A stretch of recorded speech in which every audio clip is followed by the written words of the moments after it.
This is Long Story Short from the Connecticut Mirror and WSHU Public Radio. I'm Ebong, Udoma. Connecticut Governor Ned Lamont's fiscal success rests on a foundation laid by his predecessors and others. It was both parties making a decision to put in a much more stringent spending cap than we have right now. That's Keith Phaneuf, the Connecticut Mirror's state budget reporter. He's dug into his archives to revisit how tax hikes and policy reforms of the 2010s ensured that when Lamont took office in 2019, big dollars would be saved and available for him to pay down debt. More to come after this.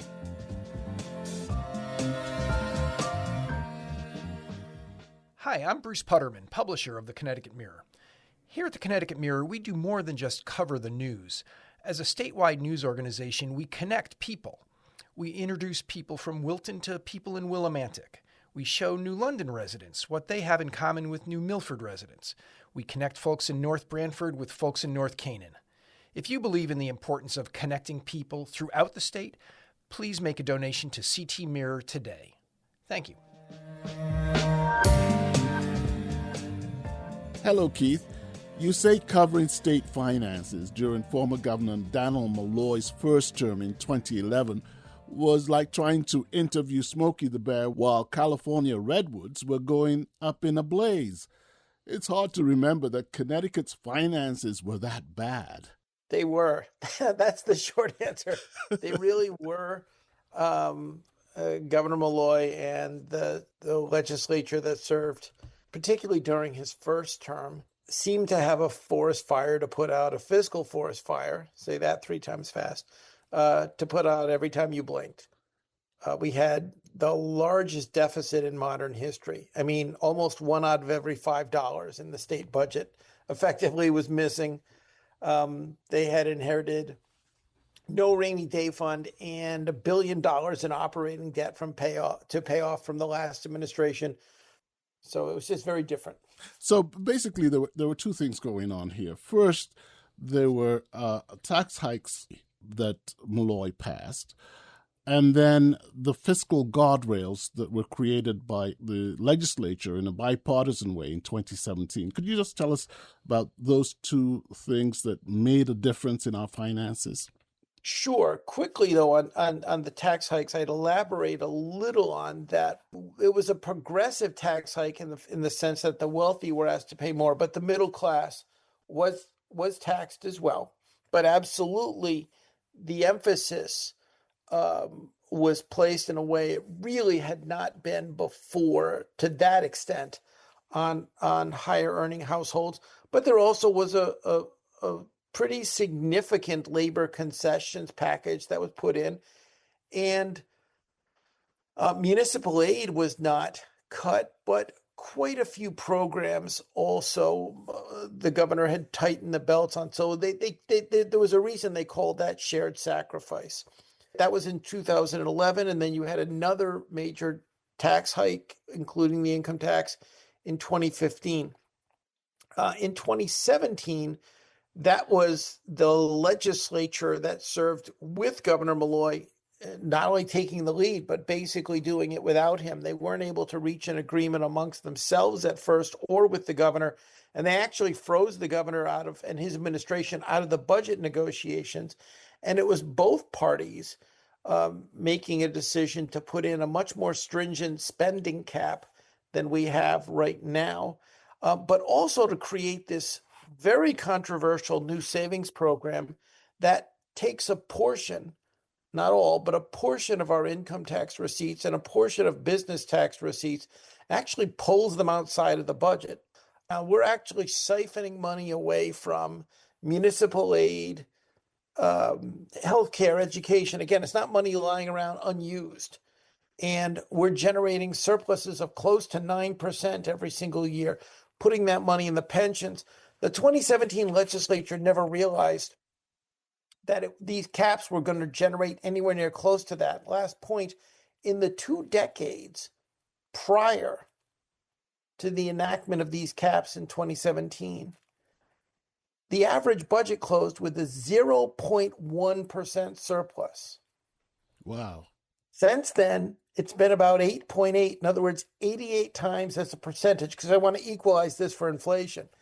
These are much larger surpluses we're forcing, and that is why some of Governor Lamont's more progressive colleagues in the General Assembly are saying, we are trying, our pension debt was amassed over 70 years, 3 generations. We've got a system where one generation is being forced to solve a pension crisis created by 3. And if we try to solve it too quickly, over 20, 25 years, our programs will suffer. But Lamont, as he touts his fiscal management, he's being criticized by Republicans for loosening some of the guardrails. Is that actually what's going on here? What's actually happening as far as our finances are concerned? Is Lamont right that his fiscal management has held the line? There absolutely is some truth to it. There's a little more perspective to it, though. 2 years ago, and forgive me, I am going to pat myself on the back here. I ran a large series looking at the guardrails, simply saying mathematically, nobody has ever saved like this, and it's not sustainable. The only reason the guardrails mathematically did not collapse earlier is because the pandemic had resulted between a program known by the acronym ARPA and coronavirus relief fund money. We're talking between the two about $4.1 billion of flexible federal grant money that we could spend outside the budget on anything was available. Think of it like fiscal Novocaine, even as the guardrails were extracting state dollars each year from the budget, saying you can't spend them. We'd have this federal pandemic money that you could spend in its place. And in the meantime, Governor Ned Lamont touts his fiscal management as one of his greatest achievements as he runs for a 3rd term in office. Well, Governor Lamont deserves credit in particular for not spending the money. And people might say, well, how hard is that? To which I would respond, it is unbelievably hard. Unfortunately, I can still remember legislatures in the late 90s, in the early and mid 2000s that ran up big surpluses, and 2/3 of all that money got spent. Governor Lamont absolutely has made it much more difficult for legislators to spend money on other programs and has forced them to prioritize paying down pension debt. The question, again, that his critics are saying is, has it been at the expense of other programs that we value, such as municipal aid, healthcare, education? It's a debate about finding the balance. And we'll know which way the voters will go in just a few days in the Democratic primary. That's a fair point. I think you're going to see whoever emerges from that primary, though, continue to have to discuss the guardrails with Senator Fazio for the rest of the campaign. Wow. Well, thanks a lot for going into the archives and reminding us of how we got to where we are today. Thanks so much, Keith. Thanks.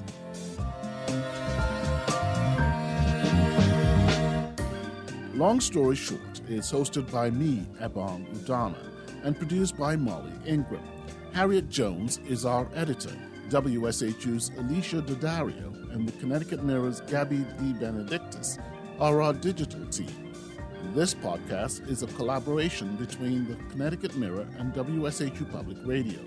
We go behind the scenes at the home of public policy journalism in Connecticut. More can be found online at ctmirror.org and wshu.org. Our episodes can be found wherever you get your podcasts.